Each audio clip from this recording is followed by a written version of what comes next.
Are you tied in knots, trying to perfect every part of your life? Know what I mean? It's like he's saying, I am not a cat. Look how great I am at my job. I am not a cat. Look how well I've organized my money. I am not a cat. Look at how interesting I am. I am not a cat. Look at my kids, clothes, and clothes. It's absurd, right? When we try to boil life down to a magic formula that will make us successful, or at the very least seem successful, when we pour all of our energy into trying to perfect it all, we create this unnecessary tension that follows us around and hangs over our head and robs us of God's peace. And the real culprit? It's control. Because we want to make sure that everything is just screwed down perfectly tight. We want to make sure that we have it all together. We want to manage everything and everyone. But that's absurd. It just doesn't work. I know I've tried. I bet you have. And so has our unhappy writer.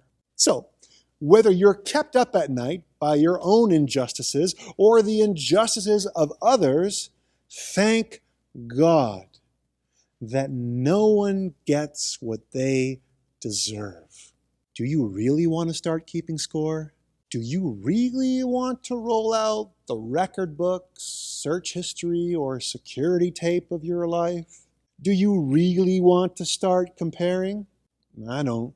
So the next time you get antsy about who deserves what, remember, we are saved gratis, by grace. We do nothing, and we deserve nothing. It is all, absolutely, and without qualification, one huge, hilarious gift. And everybody said, amen. Remember that lightness we talked about earlier? Here it is again. There is something about what God is up to that releases the pressure of trying to control everything, including justice. Because here's the thing, guys. Justice is in God's jurisdiction, not yours, and certainly not mine. So perhaps the question for us here is this: where can you offer grace instead of comeuppance? It's a good word, right? Where is it in your life, like right now, that you can swap out retribution for restoration? You know. Who is under your skin these days? Who has been a thorn in your flesh for some time? Who is it that seems to be getting away with everything while you toil away? Could it be that the same grace extended to you needs to be extended once again? After all, grace can't be earned, right?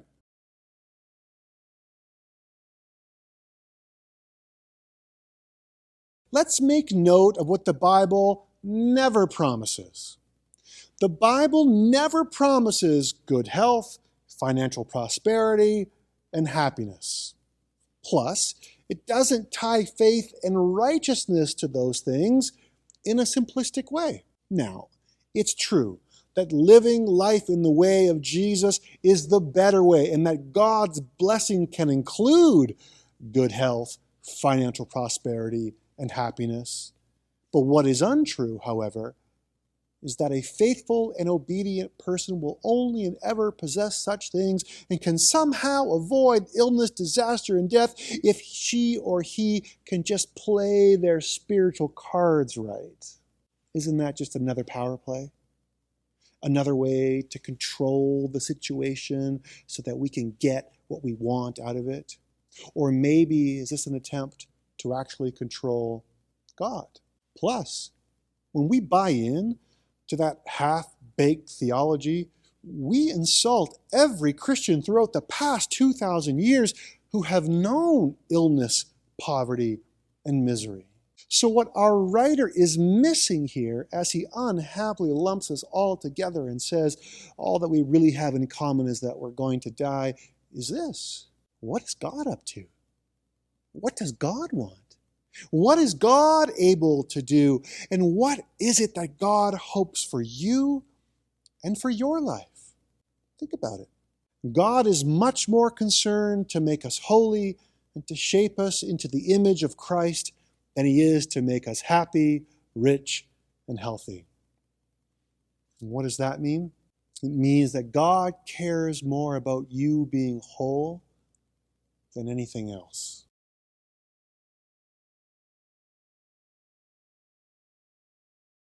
So, as I promised last week, this week we're going to talk about the practices for the 40 days of Lent, which at first glance can feel like it doesn't fit in with the themes in Ecclesiastes, because it's sort of like we're leaning harder into the very things that the writer names as meaningless. But I kind of think that this book helps us also think more clearly about Lenten practices and clear out some of the clutter that can surround them. First off, Lenten practices are not self-improvement projects, like the writer of Ecclesiastes says. Lent is not 5 steps to firmer thighs. It is not a technique we employ to be our best selves. Lent, instead, is about recognizing that our imperfection is actually the very thing that opens us up to grace. Secondly, while practices for Lent can be and have been used as ways to control people or for us to control our own lives, these practices are not meant to be about control. They are meant to be about surrender. And finally, Lent is not about earning God's love. You are absolutely and completely loved by God, and giving up something for Lent will not change that one bit. You are free to mark Lent or not mark Lent. You see, we don't control God, but practices can open us up to God's love and grace, which is always there, but sometimes we just have a hard time seeing it. And so we're kind of brought back to our theme verse for Lent from last week. Do you remember it? It's this.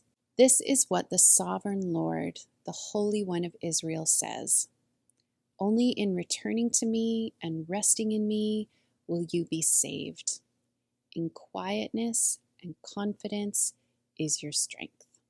Okay, so Lent is the 40 days leading up to Easter, when the church has traditionally fasted in order to prepare to feast on the best day of the year on the Christian calendar, Easter.